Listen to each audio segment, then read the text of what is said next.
des nerfs et de la chair au nom de Jésus. Amen. Amen. Amen. On va incliner la tête et prier. Merci Seigneur pour ces instants. Merci de nous avoir fait rentrer dans ta présence. Parce que c'est une chose de venir dans ta présence, mais c'en est une autre d'être accueilli de toi. Merci Seigneur de nous faire disparaître. Merci Seigneur de disposer nos cœurs, notre corps et notre esprit. Que tout notre entendement soit disposé à recevoir ta parole. Nous te présentons le vase que tu t'es choisi. Ce vase d'excellence, Seigneur. Puisses-tu, Seigneur, le remplir de ton esprit. Qu'il soit pleinement rempli de ton esprit. Pour qu'il puisse donner le message que tu as mis dans son cœur pour ton peuple. Merci Seigneur de ce que tu vas parler à chacun de nous. Et que chacun de nous va recevoir la portion qui lui est due ce matin. Et que je crois que chacun de nous va renaître, sera véritablement une nouvelle créature au travers du message que tu as envoyé par ton esprit. Que toute la gloire et que tout l'honneur te reviennent à toi et à toi seul. Amen, amen, amen. Acclamez pour le serviteur William.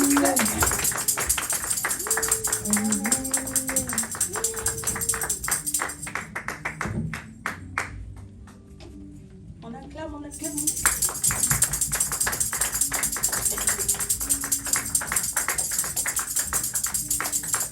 Amen. Est-ce que tu peux incliner la tête là où tu es? J'ai ce chant qui monte dans mon cœur. Jéhovah est son nom. Jéhovah est son nom. Jéhovah est son nom. Jéhovah est son nom. Jéhovah est son nom.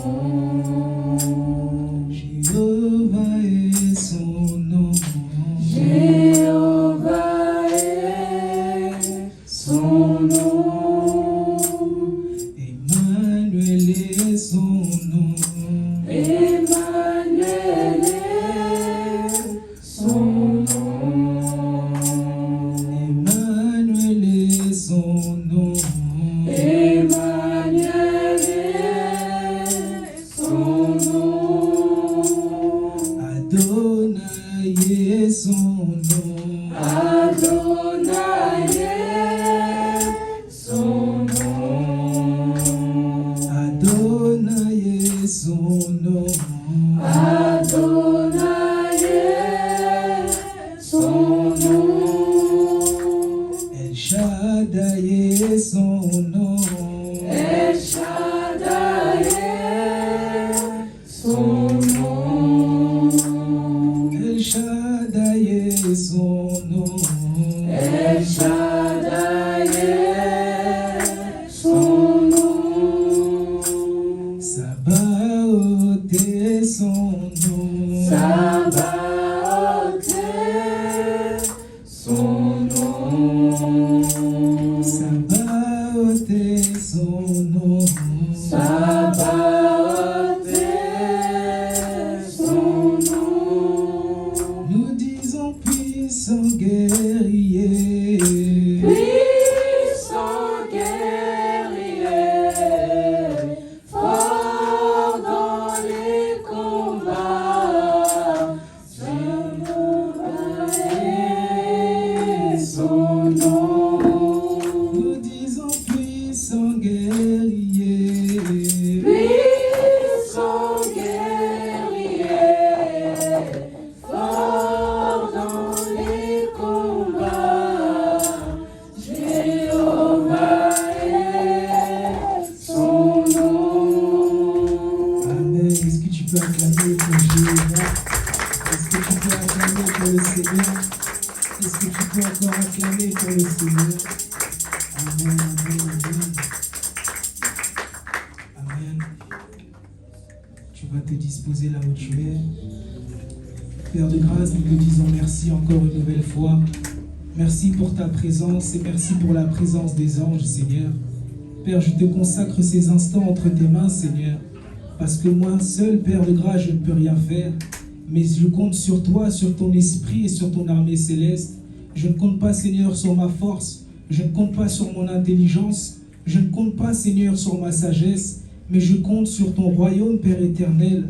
Seigneur, ma prière, c'est que tu puisses prendre possession encore de ces lieux et que, Père de grâce, tout esprit, Seigneur, qui ne te glorifie pas, Père de grâce, puisse se soumettre à ta seigneurie et à ta volonté, à toi seul, Père de grâce. Merci parce que tu es le Père de tous les esprits et merci parce que tu es le Père de tous ceux qui ont le Fils en eux.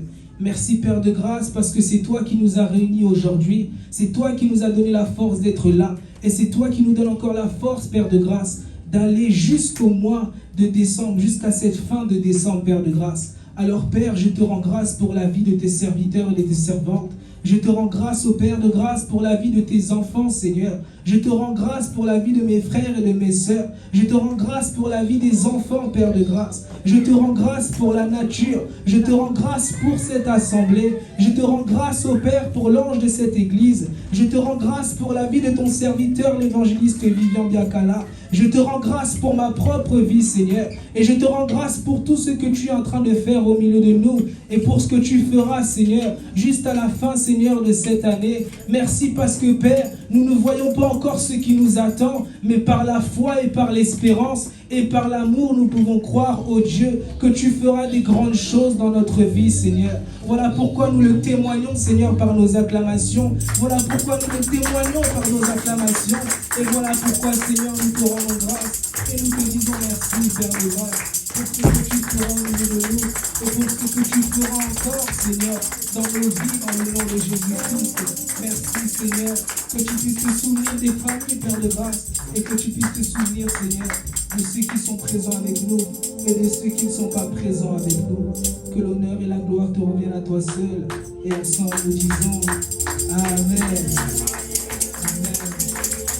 Tu peux bien acclamer le Seigneur. Est-ce que tu peux acclamer maintenant pour ta propre vie? Est-ce que tu peux acclamer pour ta vie? Est-ce que tu peux acclamer pour la vie de ton frère à ta gauche, à ta droite? Est-ce que tu peux bien acclamer mieux que ça? Lorsque tu vois ton frère, tu vois ton prochain. Lorsque tu vois ton frère, tu vois Dieu. Lorsque tu te vois aussi, tu vois Dieu.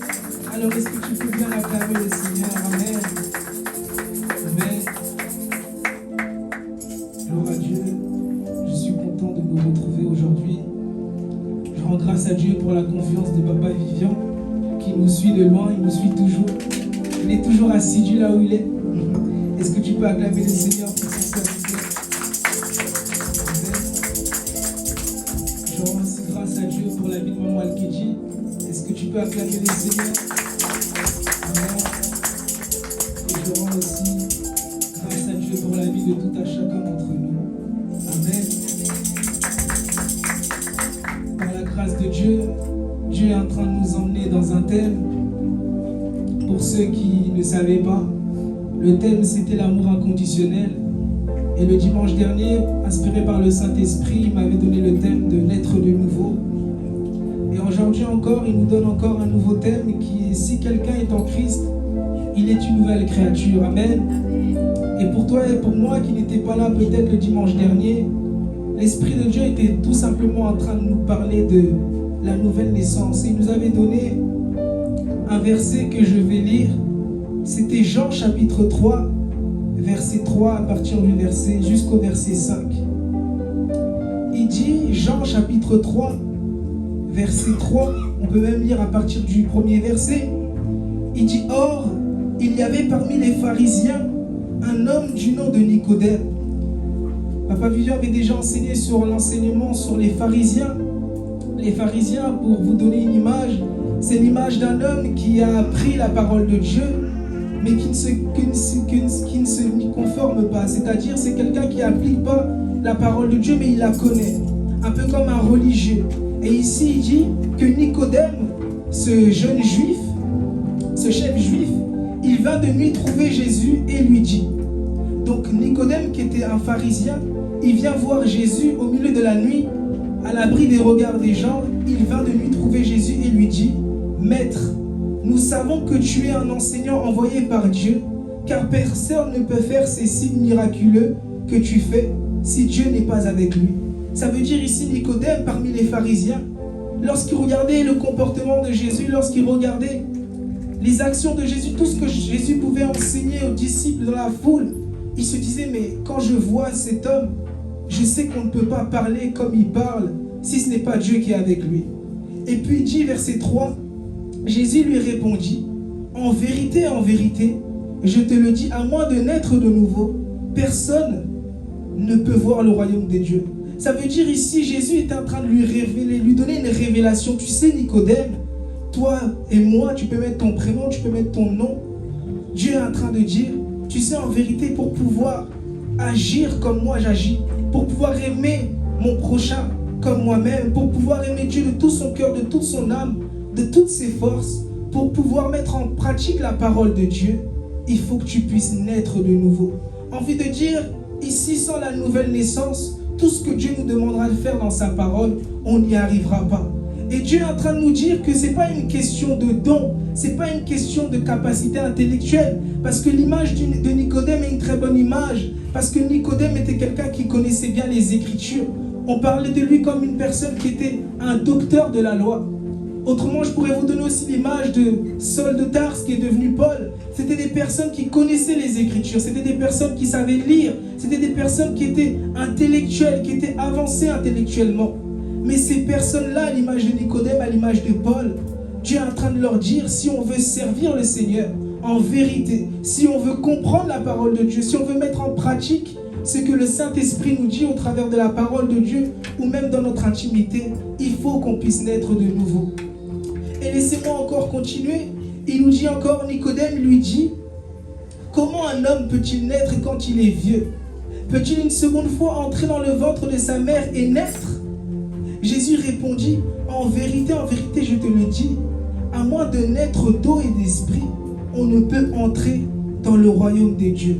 Et si on va plus loin, il dit, ce qui est né de parents humains est humain, et ce qui est né de l'esprit est esprit.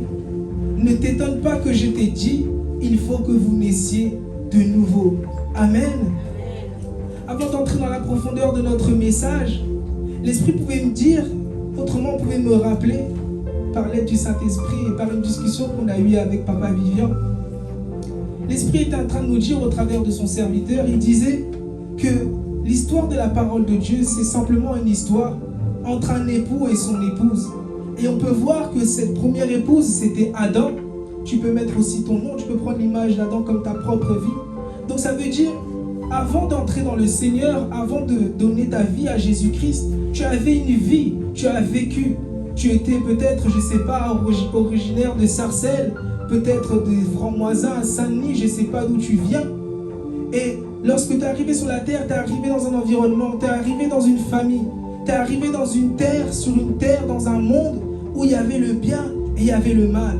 Et lorsque tu as commencé à avancer dans cette vie, toi qui n'avais peut-être pas encore reçu le Seigneur Jésus-Christ dans ta vie, tu as connu la mort. Pourquoi? Parce que le salaire du péché, c'est la mort. Et toi et moi, nous avons péché avant de rentrer dans les voies du Seigneur. Et nous nous sommes déconnectés de notre époux. Nous nous sommes déconnectés de notre Père. Hier, on parlait dans l'enseignement de l'esprit de l'orphelin. L'homme a connu ce qui est être orphelin. Il a connu l'état d'être un orphelin. Il s'est retrouvé seul. Il s'est retrouvé loin des gens, loin du monde, loin de Dieu, parce qu'il avait péché. Et on peut voir, lorsqu'on va dans Genèse, que c'était le péché qui avait tout simplement déconnecté Adam et son père. Et toi et moi aussi, le péché nous avait déconnectés avec Dieu. Et je nous laisse imaginer, si c'est seulement à 33 ans que tu as accepté le Seigneur Jésus-Christ dans ta vie, ça veut dire que tu as marché 33 ans avec un autre époux que le véritable époux. Donc Chétan, ça veut dire Chétan t'a appris comment mentir, il t'a appris comment voler, il t'a appris comment manipuler, il t'a appris comment séduire, il t'a appris à juger, à jalouser, toutes ces choses qu'il a semées en toi pour te donner une image. C'est la parole de Dieu qui peut nous donner cette parabole, que lorsque il y avait un homme qui avait un champ, et lorsque tout le monde s'est endormi, voilà, l'ennemi est venu semer dans ce champ. Et c'est un peu cette image, lorsque Dieu n'est pas dans notre vie, Satan vient et vient semer des mauvaises graines en nous. Et avant qu'on puisse recevoir le Christ, il y a d'abord ces graines. Je vous donne cette image pour vous qui connaissez un petit peu l'agriculture ou la science. Lorsqu'on met une graine dans le sol et qu'on met un peu d'eau et qu'il y a du soleil, on peut ajouter même des pesticides. Qu'est-ce qui se passe? La fleur commence à pousser, à grandir. Et c'est ce qui s'est passé aussi en nous. On a semé des mauvaises paroles en moi. On m'a découragé, on m'a trahi, on m'a déçu, on m'a fait du mal, on m'a blessé. Que ce soit par les gens de ma famille, que ce soit la société, que ce soit un ami proche à moi. Et toutes ces choses-là, je les ai gardées en moi. Et j'ai avancé avec avant que le Sauveur Jésus-Christ vienne et entre dans ma vie.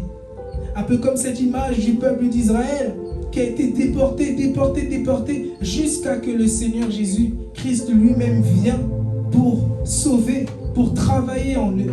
Et c'est ce qui s'est aussi passé avec toi et par moi. Tu as pu être traumatisé dans ton esprit, tu as pu vivre des traumatismes, des déceptions. Toutes ces choses, tu les as emportées avec toi et tu es allé vers le Christ. Mais qu'est-ce qui se passe? Pour pouvoir entrer dans la nouvelle naissance, pour pouvoir entrer dans l'application de la parole de Dieu, Dieu te dit, il faut naître de nouveau. Et cette parole me revient à l'esprit parce qu'il pouvait dire, si quelqu'un veut me suivre, qu'il renonce à lui-même. Ça veut dire lorsque quelqu'un veut suivre Jésus, comme cette image de Nicodème, s'il voulait expérimenter les choses du royaume, il fallait qu'il se dépouille de sa gloire. Il fallait qu'il se dépouille de ce qu'il a pu vivre, de ce qu'il a pu apprendre, de la Torah, des hommes. Toutes ces choses qu'on a emmagasinées, il fallait qu'il puisse se dépouiller. Ces gens qui nous donnent cette bonne image qui dit, il faut que je diminue afin que lui il croisse. Et c'est ce que Dieu veut aussi qu'on puisse faire. Vous savez, je me suis peut-être posé la question, mais pourquoi on avance dans le Seigneur? Pourquoi on prend de l'âge dans le Seigneur? Mais pourquoi il y a certaines choses qui n'avancent pas en nous? Pourquoi il y a certains fruits qu'on ne voit pas encore au-dedans de nous? Et je bénis Dieu parce que lorsqu'on regarde la parole de Dieu, on peut comprendre que le véritable problème, ce n'est pas à l'extérieur, mais c'est dans l'homme. Le péché est entré dans l'homme et il a bouffé l'homme. Il a bouffé la vie de prière de l'homme, il a bouffé l'esprit de l'homme, il a bouffé l'âme de l'homme, il a bouffé même pour certains le corps de l'homme. Je vous donne encore cette image pour toi qui a été déçu.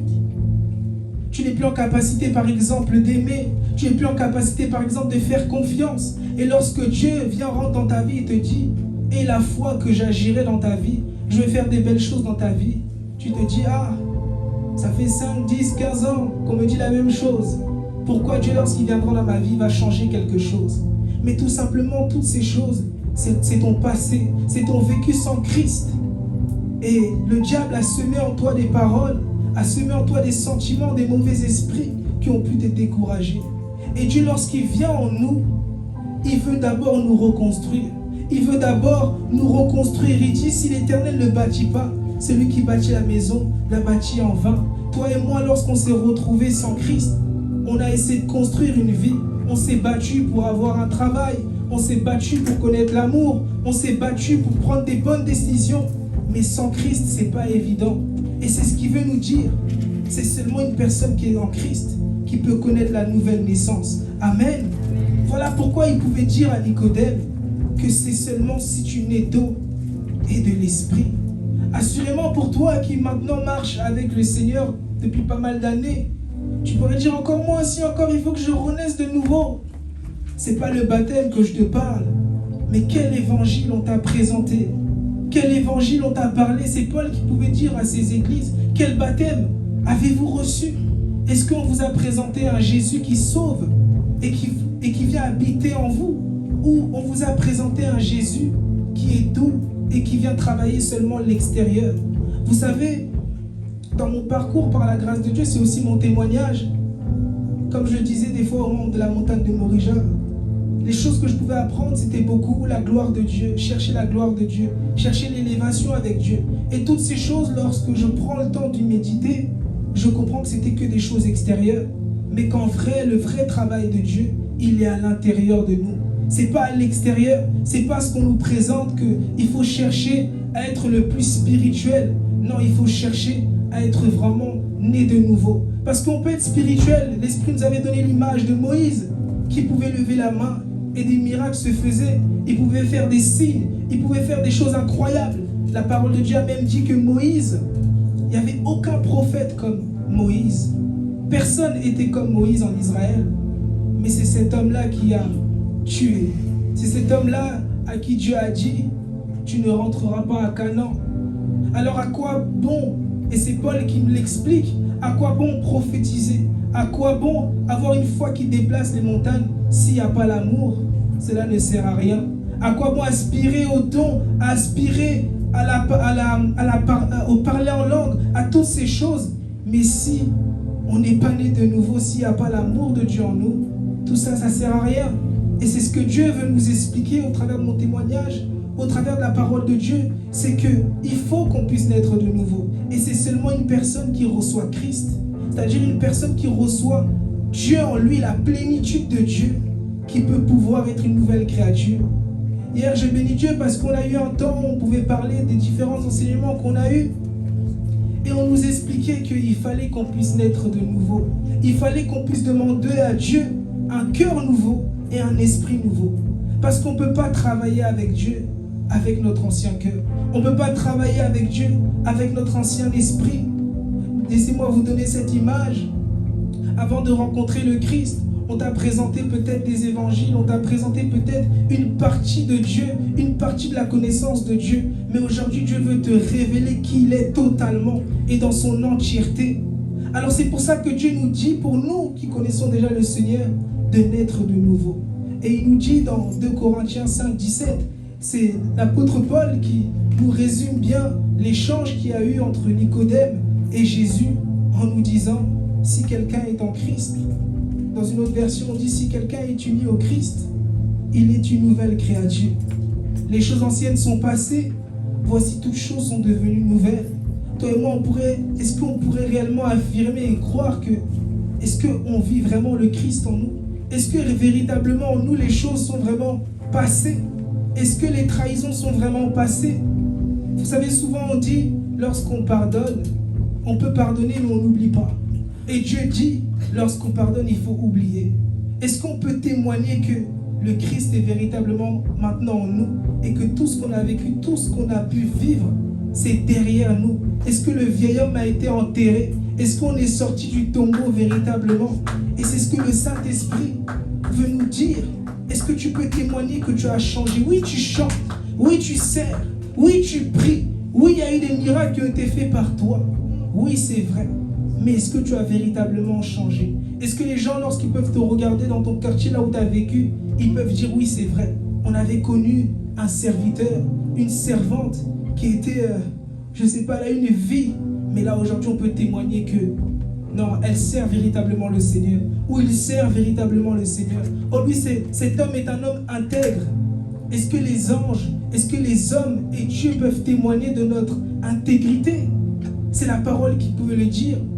Jésus croissait en stature et en sagesse devant Dieu et devant les hommes. Et les hommes aussi doivent voir notre changement. Et c'est pour ça qu'on parle de la nouvelle naissance. On a donné beaucoup d'enseignements pour nous redonner un peu des rappels, pour nous faire un peu des rappels et pour nous donner un exemple. Si jamais tu es en situation où tu es confronté à de la colère, comment tu vas réagir? Si tu es confronté à une insulte, comment tu vas réagir? Et c'est toutes ces choses que les enfants de Dieu n'ont pas compris. Oui, Dieu se plaît dans la prière, Dieu se plaît dans l'adoration, Dieu se plaît qu'on médite la parole de Dieu.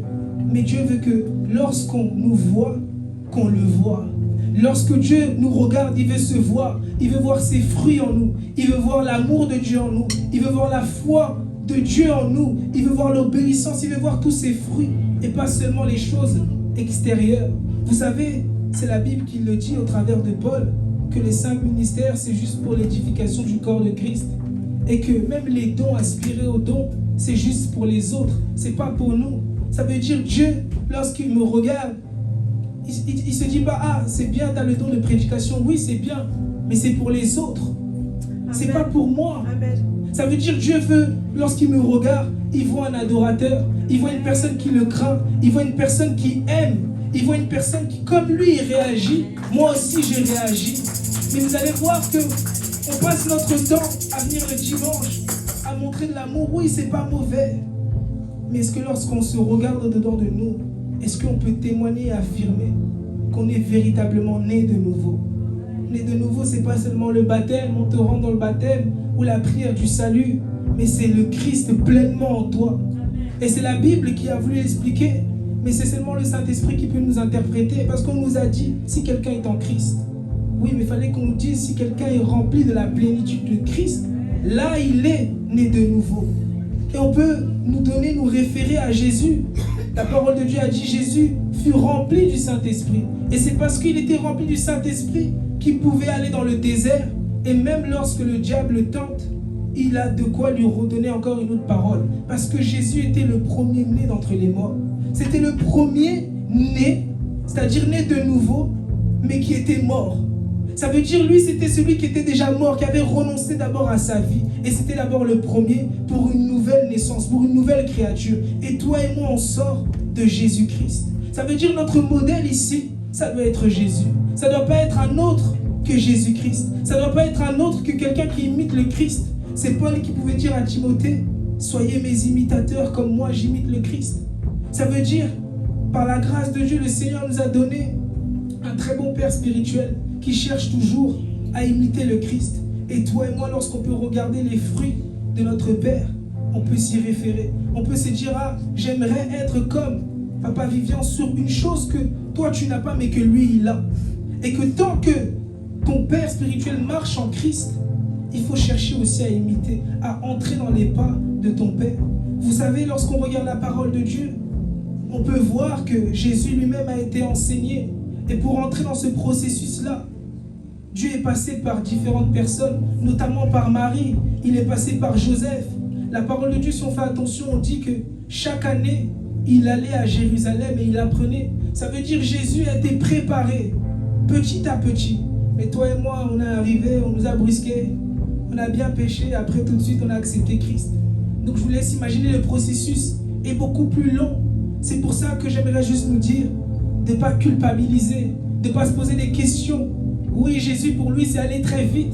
Mais pour toi et pour moi, on sort de famille. Est-ce que nos familles priaient véritablement Dieu? Est-ce que toi et moi, avant qu'on rentre dans la vraie connaissance du Christ, est-ce qu'on était vrai? Et c'est toutes ces choses. C'est pour ça qu'on ne peut pas nous condamner. Et c'est pour ça aussi que Dieu ne nous condamne pas. Il sait qu'on a été faible. Il sait de là où on vient. Il connaît notre origine. Mais il nous dit, entrez dans le processus de la nouvelle naissance. Et ça passe par quoi? Par le renoncement. Il faut que tu renonces à toi-même. Il faut que tu décides de t'abandonner.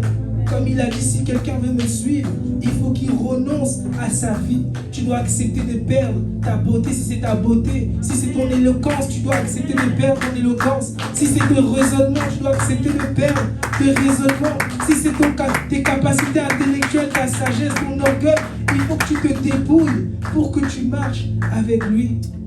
Et l'image que le Seigneur peut nous donner, c'est cette image des disciples. Regarde-toi comme un disciple qui peut marcher avec Jésus. Mais regardez, dans la vie des disciples, ils pouvaient être encore insultés d'incrédules. Ils pouvaient être encore insultés de race de vipères. Ou encore de personnes qui ne comprenaient pas encore la parole de Dieu. Mais pourquoi? Parce que eux aussi, ils étaient dans un processus de nouvelle naissance. Toi et moi, on peut lapider Pierre. Mais Pierre avait dit qu'il allait être avec Jésus jusqu'à la mort. Mais Pierre ne savait pas que pour aller à la croix, il fallait mourir déjà. Il fallait plus avoir d'émotions, de sentiments. Il fallait accepter de renoncer à ses privilèges, même à sa vie, pour le suivre. Et Jésus était conscient. Mais vous allez voir que la seule personne qui peut nous aider à entrer dans la profondeur de la parole, c'est le Saint-Esprit. La seule personne qui va nous aider à être purifié par la parole, c'est-à-dire cette eau dont on nous parle dans les Écritures, c'est le Saint-Esprit. Ça veut dire qu'on ne peut pas comprendre la parole de Dieu sans le Saint-Esprit. On ne peut pas méditer la parole de Dieu sans le Saint-Esprit. Et c'est ça qui dit en fait Jésus, il faut que tu naisses d'eau.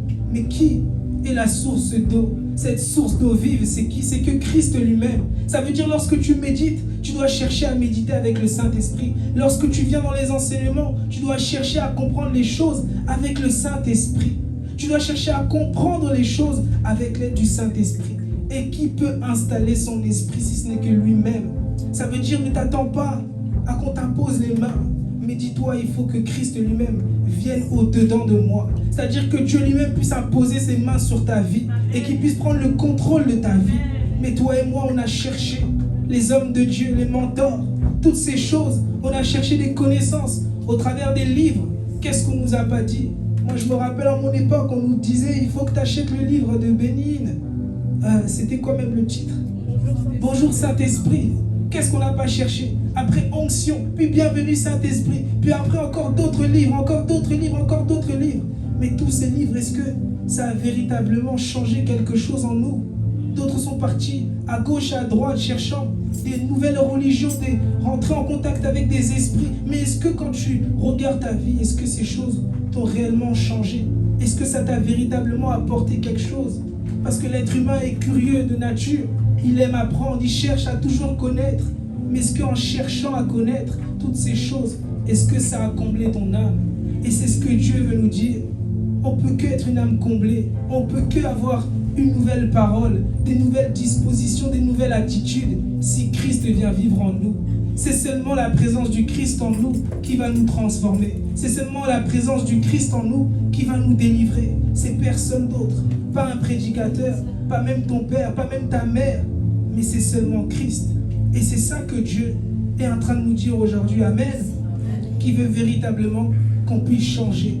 Il veut véritablement qu'on puisse être transformé par la puissance de la parole de Dieu. Et il ne veut pas qu'on soit comme le peuple d'Israël qui pouvait voir les signes, les miracles, recevoir la parole de la part de Moïse, mais qui ne change pas. Il veut véritablement que la parole soit en nous, qu'on puisse incarner cette parole. Lorsqu'on voit la sœur Josive, on voit l'amour de Dieu en elle. L'amour même de Dieu, c'est la sœur Josive.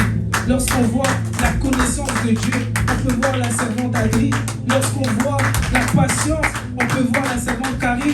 Lorsqu'on peut voir, je ne sais pas, mettez tous les fruits que vous voulez, on peut t'identifier comme étant Dieu. Et c'est ça lorsque Jésus disait, vous êtes des dieux.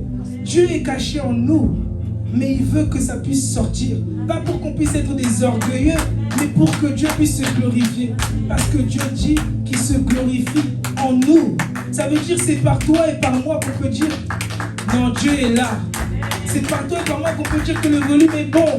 Mais si toi et moi, on prend notre lampe et on la met sous une table, on a dit quoi dans la parole de Dieu? Celui qui met, on a dit quoi? Une lampe, elle n'a pas été faite pour être sous une table, mais elle a été faite pour éclairer. Et toi et moi, on a été faits pour être éclairés.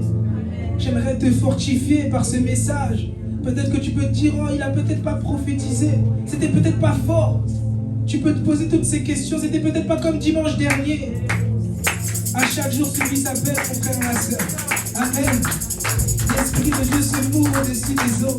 Il peut être doux, il peut être fort, il peut être agressif. Mais connecte-toi seulement à cette parole. Et tu comprendras que Dieu veut opérer une chirurgie au-dedans de toi. Pas une chirurgie esthétique, mais une chirurgie intérieure de ton être intérieur. Amen. Et c'est ce que Dieu fait pour toi et pour moi. Assurément, tu es peut-être passé par différents endroits. On t'a présenté différents évangiles. Tu as connu peut-être différentes églises. Tu as peut-être connu, comme j'ai dit tout à l'heure, parler du Saint-Esprit, beaucoup de déceptions. Encore une fois, c'est quoi cet évangile encore? Je connais. Tu peux te dire toutes ces choses. Mais j'aimerais juste te dire que chaque saison n'est pas toujours les mêmes. Il y a un temps pour pleurer. Il y a un temps aussi pour se réjouir. Il y a un temps pour être dans les combats. Il y a un temps où c'est Dieu qui combat pour toi. Il y a un temps pour connaître les déceptions. Mais il y a un temps pour connaître aussi la confiance en Dieu. Il y a un temps pour connaître les difficultés. Mais il y a un temps où Dieu nous fait entrer dans ses desseins. Amen. Et c'est ce que Dieu veut pour nous. Il veut qu'on puisse entrer dans ses desseins. Alors ne reste pas, ne garde pas les images qu'on a pu te donner de Dieu. Je sais qu'on a pu te donner des images. Je sais qu'on t'a peut-être prophétisé. Je sais qu'on a peut-être dit des choses sur ta vie. Je sais, il y a peut-être des choses que tu n'as pas encore vues, c'est vrai. Mais ne doute pas de l'amour de Dieu pour toi. Parce que si tu es encore là, c'est seulement l'amour de Dieu et la fidélité de Dieu. Alors ne laisse personne te décourager. Ne laisse personne te faire croire que parce que tu n'as pas encore vu Dieu, que Dieu n'est pas là. Dieu se cache. Et Dieu parfois peut être derrière et te laisser marcher. Mais il veille toujours sur toi. Cette image, c'est l'image du peuple d'Israël où la Shekinah n'était plus devant, mais la Shekinah était derrière et le peuple marchait. Et lorsqu'il y avait quelque chose Le peuple, il suffisait juste qu'il se retourne pour voir que Dieu est toujours là. Et c'est un peu ce qui s'est passé dans ta vie. Tu as peut-être marché, tu as peut-être plus vu Dieu au-dedans de toi ou devant toi, mais Dieu était toujours là. Parce que si Dieu était plus là, tu serais mort, mon frère, ma soeur. Toi et moi, on serait plus en vie. Tu penses que pour Satan, tu crois que tu es quoi? Tu es qu'une chair. Tu es comme, pour te donner une image, si le lion dans la jungle, lorsqu'il voit la gazelle, il n'a qu'une seule envie de le bouffer. Pour Satan, c'est pareil. On dit qu'il est comme un lion qui rôde tout autour de nous, cherchant qui dévorer. C'est pour te dire que si on t'a pas dévoré totalement, si on n'a pas volé toute ta vie de consécration, si on n'a pas volé toute ta foi, si on n'a pas volé toute ta parole que Dieu avait mise en toi, c'est parce que Dieu était là. Et parce que Dieu pouvait dire, mon fils, Satan, tu ne toucheras pas mon fils. Satan, tu ne toucheras pas ma fille. Alors je viens juste pour te fortifier, pour t'encourager par cette parole. Continue encore ce processus de la nouvelle naissance. Et je te dis que ça va payer. Parce que Dieu lui-même veut ça pour nous. Il le dit dans Ézéchiel, chapitre 36, versets 26 à 27. On va le lire ensemble. Dieu veut désormais vivre en nous. Dieu veut désormais prendre soin de nous. Dieu veut désormais vivre totalement en nous. Mais le problème, c'est pas Dieu. Le problème, c'est notre état de cœur. Le problème, c'est nous. On nous a beaucoup dit que le problème, c'est Satan. Mais le vrai problème, c'est l'homme. L'homme, lorsqu'il a péché, il a fait entrer en lui des esprits, des sentiments que Dieu ne lui avait pas mis. Dieu pouvait dire à Adam, qui t'a dit que tu es nu? Mon frère, ma soeur, qui t'a dit que tu es seul? Qui t'a dit que Dieu ne te voit pas? Qui t'a dit? Qui a dit à l'humanité que Dieu ne sait pas ce qui se passe sur la terre? C'est ces choses-là que Dieu est en train de nous dire. Qui nous a dit? Qui t'a parlé? Qui t'a expliqué des choses sur Dieu? Et Dieu nous dit, à partir même du verset 25, je vous aspergerai d'eau pure, c'est-à-dire d'une parole vraie, d'une parole authentique, de la véritable doctrine de Christ. Parce que Dieu savait qu'on ne pouvait présenter une eau qui n'était pas pure. On pouvait présenter des évangiles qui n'étaient pas l'évangile de Christ. Et il nous dit, et vous serez purifiés. Parce que la parole de Dieu purifie. Elle nous purifie de toute souillure, de toute mauvaise pensée. Elle change notre état d'esprit. Elle vient créer en nous des sentiments nouveaux. Et il dit, je vous purifierai de toutes vos impuretés et de toutes vos idoles. Et l'Esprit de Dieu pouvait nous dire que le problème du peuple d'Israël, c'est parce que la parole n'était pas en eux. Ils avaient passé peut-être la mer Rouge, mais la parole de Dieu ne les avait pas traversés. Ils n'étaient pas brisés par les Écritures. Mais charnellement, ils sont passés. Charnellement, ils sont sortis d'Égypte. Mais spirituellement, l'Égypte était encore en eux. Et toi et moi, oui, on est allé dans les eaux de baptême. Oui, on est allé à l'église. Oui, on a changé peut-être d'église. On a cherché peut-être un nouveau père spirituellement, un mentor. Mais est-ce que notre âme, est-ce que notre esprit est passé par le feu de l'esprit? Est-ce que notre esprit, notre âme est passé par les Écritures, brisé par les Écritures? Et il dit, verset 26, je vous donnerai un cœur nouveau et je mettrai en vous un esprit nouveau. Ça veut dire c'est Dieu qui vient ingérer en nous, injecter en nous un cœur nouveau. Et c'est lui après qui dit, je retirerai de votre corps le cœur de pierre. On avait parlé de ça la dernière fois, le dimanche dernier, que le cœur de pierre, c'est toutes les souffrances que tu as pu endurer, que tu as gardées dans ton cœur. C'est toutes les déceptions, c'est tout ce qu'on t'a appris. C'est l'image de ce vin ancien. Et Dieu dit, et je vous donnerai un cœur de chair. C'est mon esprit que je mettrai en vous. Ainsi, je vous ferai suivre mes prescriptions, garder et respecter mes règles. Amen. Ça veut dire Dieu sait que sans lui, là, sans le Christ, on ne peut pas changer. On ne peut pas naître de nouveau. On ne peut pas mettre en pratique la parole de Dieu. Alors là où tu es, ma prière pour toi, c'est que tu puisses être conscient que ton vrai combat, ce n'est pas l'église. Ton vrai combat, ce n'est pas le prédicateur. Ton vrai combat, ce n'est pas tes parents, ce n'est pas toutes ces choses, ce n'est pas le diable. Mais ton vrai combat, c'est que Christ s'installe en toi. Alors là où tu es, tu vas simplement te lever. Tu vas incliner ta tête. Tu fais bien d'acclamer le Seigneur.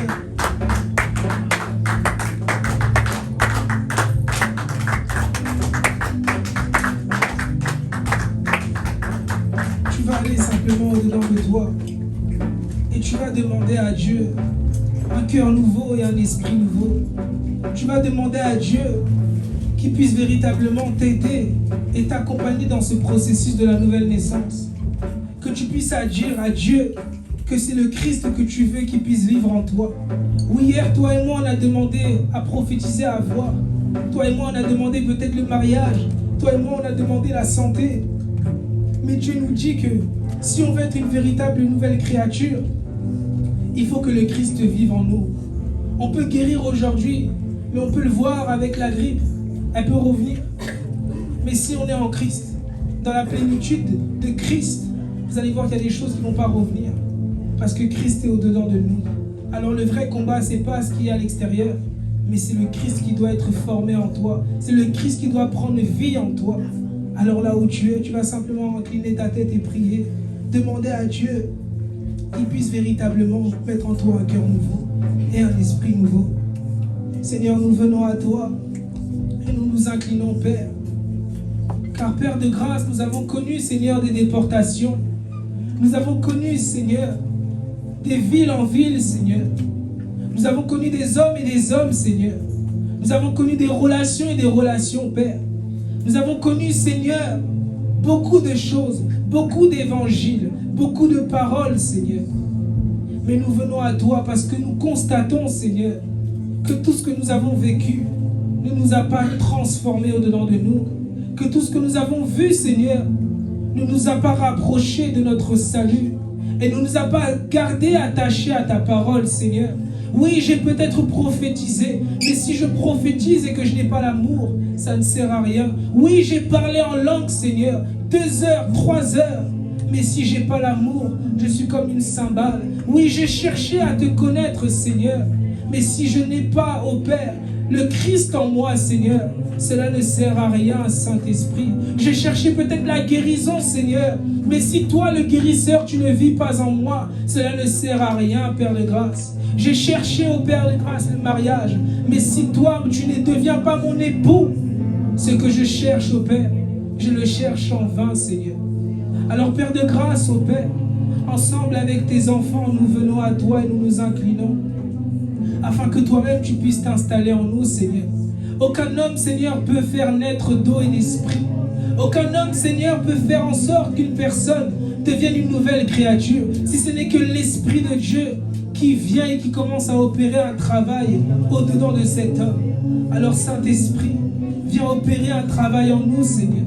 Viens délivrer, Seigneur, nos vies là où nous étions captifs. Viens nous transformer, Seigneur, là où nos raisonnements prenaient le dessus, là où nos sentiments prenaient le dessus, là où nos émotions pouvaient prendre le dessus. Que les sentiments de l'Esprit, Seigneur, que le cœur de l'Esprit, Seigneur, soit notre partage. Que l'amour de l'Esprit soit notre partage. Que le véritable évangile de Christ soit notre partage. Oui, cette doctrine que nous a pas présentée, Seigneur, cette doctrine, Père de grâce, d'amour, d'espérance et de foi, Seigneur, que cela soit notre partage. Que cette doctrine, Seigneur, sur l'adoration, Père de grâce, que cette doctrine, au Père de grâce, qui travaille notre intérieur, devienne notre partage, Seigneur. Que nous puissions courir, Seigneur, pas pour les prophéties, pas pour les miracles, pas pour les signes, mais que nous puissions courir pour toi, pour ta gloire au-dedans de nous, pour être nés de nouveau, Seigneur, et pour avoir un cœur nouveau, afin d'être trouvé agréable, doux et parfait à tes yeux, Seigneur. Merci pour la vie de tout à chacun d'entre nous, Seigneur. Que tu puisses restaurer les cœurs par ta parole et par ta prière, et que toute la gloire au Seigneur te revienne à toi seul, durant les siècles des siècles, Seigneur. Nous te rendons grâce et nous te disons merci dans le nom de Jésus-Christ. Est-ce que tu peux acclamer le Seigneur? Est-ce que tu peux bien acclamer le Seigneur? Amen, amen.